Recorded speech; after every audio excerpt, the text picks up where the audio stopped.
C'est-à-dire que lundi, vers les 10 h du matin, je me suis réveillé car j'avais pris des cachets pour dormir, car j'avais une rage dedans, j'ai un abcès. Donc en l'occurrence, quand je me suis réveillé, j'ai vu que j'avais 3 messages sur mon portable, qu'une policière m'a laissé 3 messages en me disant: on a votre portable, monsieur Laya, venez vite, on va vous parler. Elle m'a laissé un message aussi sur mon fixe. Et donc ensuite, je suis sorti dehors et j'ai constaté qu'il y avait 2 voitures de police devant mon portail, devant mon domicile. Plus loin, il y avait 2 camions de CRS. Et après, un petit peu, je vais un peu plus loin vers mes zones. Et puis je vois que le portail, il avait été forcé. Je vois des bulldozers dans mon champ, des pelleteuses, des camions. Je vois qu'ils étaient en train de déménager mon matériel. J'ai un quai de déchargement, j'avais une caravane, du matériel qu'ils ont tout repoussé plus haut dans mon champ. Et donc ça a duré la comédie tout le matin. Non mais pourquoi vous êtes là? Moi je suis l'avocat de monsieur Laya, c'est sa propriété. Là, il faut demander à notre hiérarchie. Nous, on est des agents de terrain, on va interroger notre hiérarchie. D'accord, vous pouvez l'interroger. Ensuite, vers les midis, donc ils sont partis. Ils ont été mangés, ils ont laissé mon portail ouvert.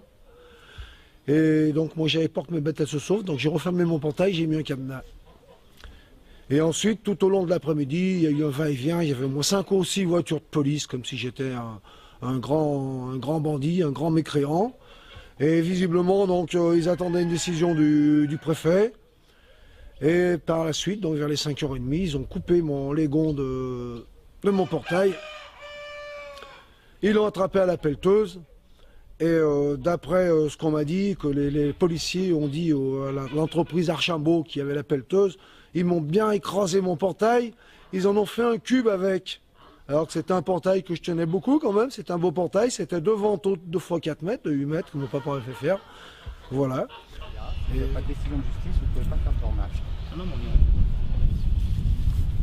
Donc soit vous montrez une décision de justice, soit vous n'en avez pas. Partez. Là, ils savent qu'ils n'ont pas le droit de faire les travaux et ils les font en force pour arriver devant le juge d'expropriation de dire on ne peut pas revenir en arrière. D'accord. Ce matin, quand les personnes sont arrivées, ils ont produit quoi? Aucun document. Ils n'ont produit aucun document parce qu'ils n'en ont pas. Parce qu'ils ont une ordonnance d'expropriation dont on sait la faiblesse, et on sait que la première faiblesse, c'est que ça ne détermine pas. Ça détermine, certes, la surface, ça détermine où on devra mettre les bornes, mais ça ne fait pas le bornage. Parce que... On va intervenir, on va retirer votre portail. Ah non, vous n'avez pas le droit. Non, vous n'avez pas l'autorisation à la décision de justice. Écoutez, madame, si on le fait, c'est qu'on est dans le droit, vous forcez le passage. Vous forcez le passage.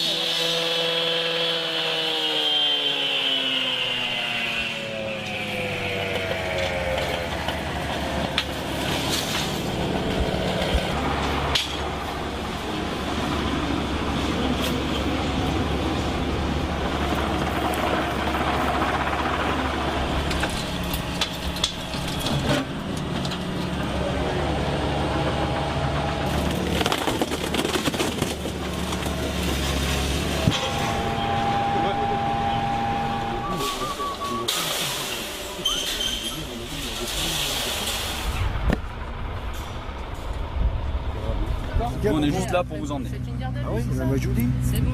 Vous me dites, je vais vous répondre tout de suite. Vous me dites de quoi il en retourne.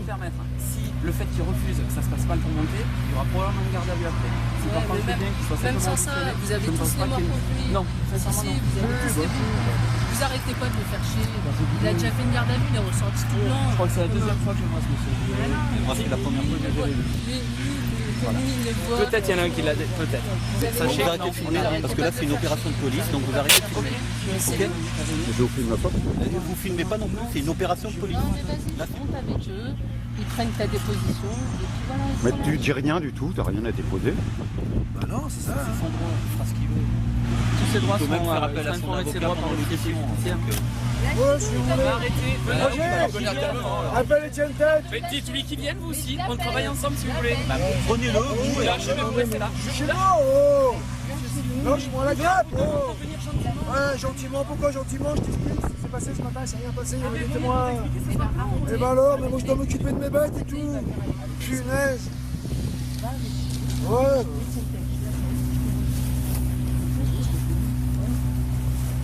Donc l'audition, elle a été faite en présence de mon avocat. Et puis voilà. Donc normalement après l'incident il était clos. Et donc ils m'ont gardé quand même après de 16h jusqu'à aujourd'hui, mercredi 3 septembre, à 12h30.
Sur un bien de famille, ça fait 400 ans qu'on a ça dans la famille.